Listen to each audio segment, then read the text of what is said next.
Halo teman-teman, selamat datang di Sumber Artikel. Jangan lupa tekan tombol subscribe dan aktifkan lonceng notifikasinya ya, agar apabila channel ini mengupload konten terbaru, kalian tidak akan ketinggalan. Dan sedikit info juga bahwasanya channel ini akan mengadakan giveaway setiap tanggal 21 ya. Jadi kalian jangan sungkan-sungkan untuk memberikan komentar sebanyak-banyaknya, like sebanyak-banyaknya, beserta share sebanyak-banyaknya, agar kalian bisa memenangkan voucher 100.000 ya. Selamat mendengarkan Little Paradise di episode ke-26. Selama perjalanan, selain membicarakan tentang kondisi sepupu lain, mereka lebih sering membicarakan soal pekerjaan. Bagi pengusaha seperti mereka, pembicaraan tentang pekerjaan tidak akan terhindarkan dan tak akan pernah bosan. Sebagian besar keluarga ayahnya adalah pengusaha, dan Brian memang lebih dekat dengan keluarga dari ayah. Berbeda dengan ayahnya, sang ibu bukan berasal dari keluarga berada. Apalagi setelah menikah dengan ayahnya, sang ibu tampak benar-benar lepas dari keluarganya. Ayahnya anak ketiga dari 5 bersaudara. Arpit, sepupunya yang akan mereka kunjungi hari ini, adalah anak dari kakak pertama ayahnya. Sementara Kara dan Errol adalah anak dari adik pertama ayahnya.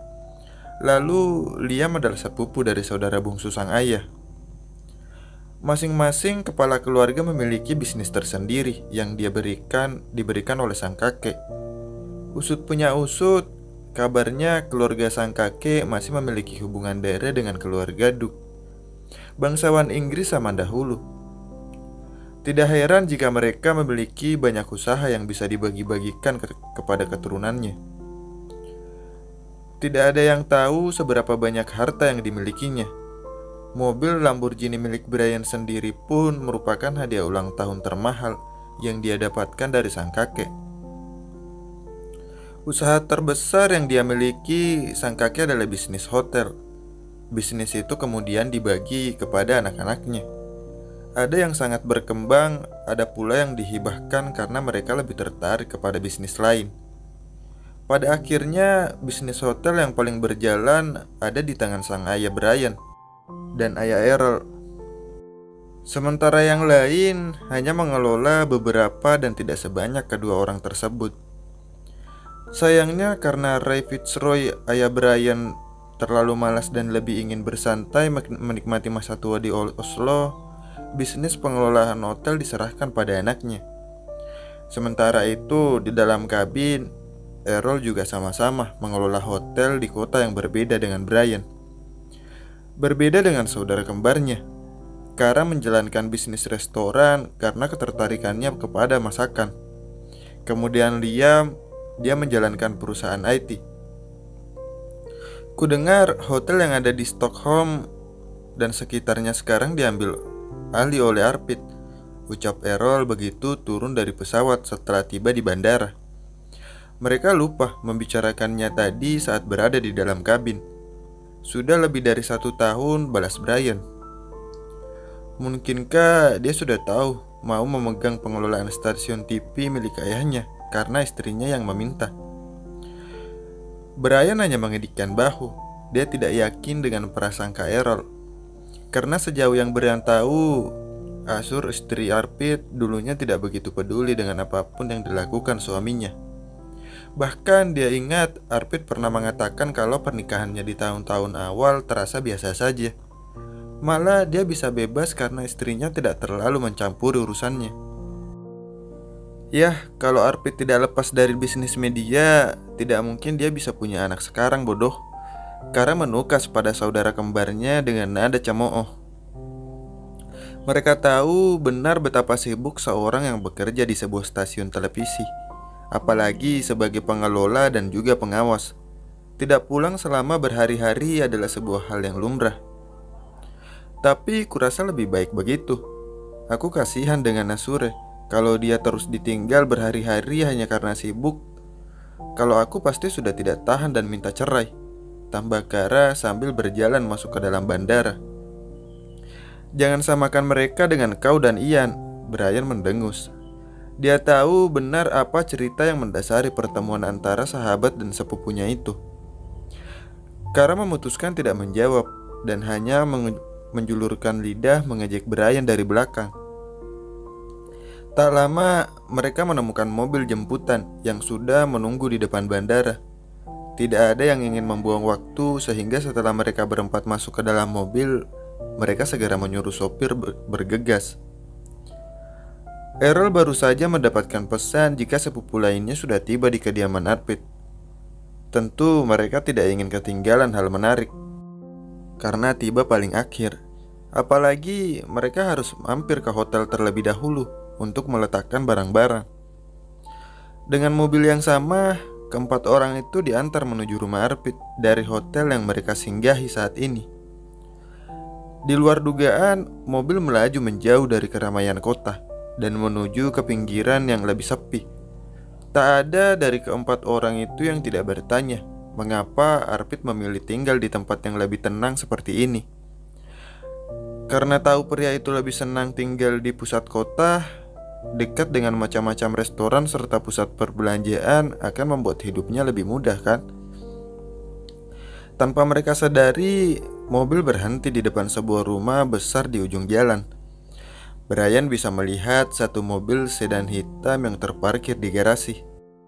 Sebuah hal yang kecil yang menarik minatnya.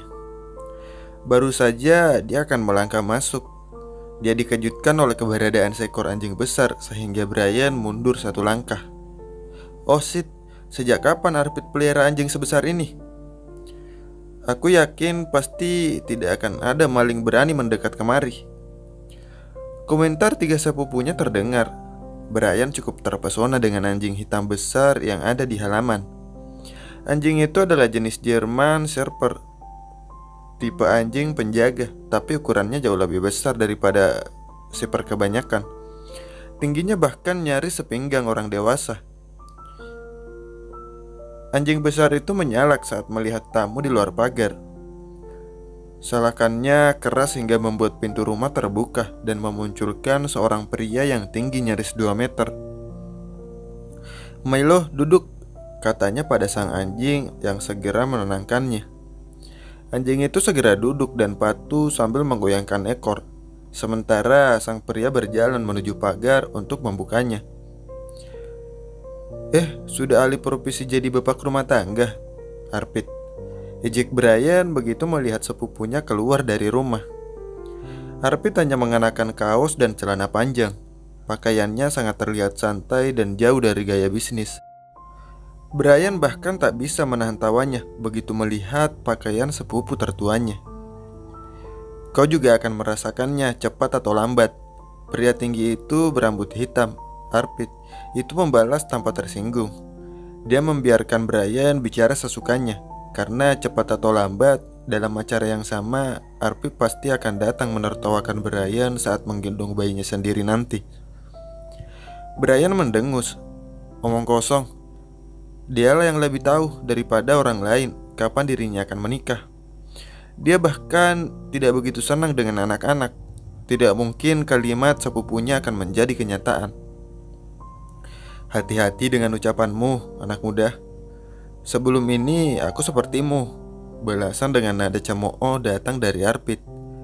Dia bahkan memberikan seringai menyebalkan dan membuat Brian merenggut tidak senang. Tak mau berlama-lama di luar, mereka berempat segera berjalan masuk. Di dalam rumah rupanya sudah cukup ramai dengan adanya beberapa orang. Bahkan ada sepupu lain yang jauh-jauh datang dari Italia di Sen. Keberadaan seorang bayi dengan sejemput rambut berwarna merah segera menarik perhatian 4 orang baru saja yang datang. Bayi itu digendong oleh Allegra dan menggerakkan tangannya perlahan. Tidak ada tangisan atau semacamnya ketika digendong oleh orang lain. Setelah mendekat dan melihat lebih jelas bayi yang memejamkan mata itu, Brian mendengus ke arah ayahnya. "Bayimu lebih imut daripada kau, Kuharap tidak jadi menyebalkan seperti setelah kamu dewasa nanti." Seringai yang sama tampak di wajah Arpit. "Tenang saja, akan kusuruh dia mengganggu keturunanmu nanti kalau mereka sudah sama-sama remaja." Kedua orang itu tampak tak ingin kalah.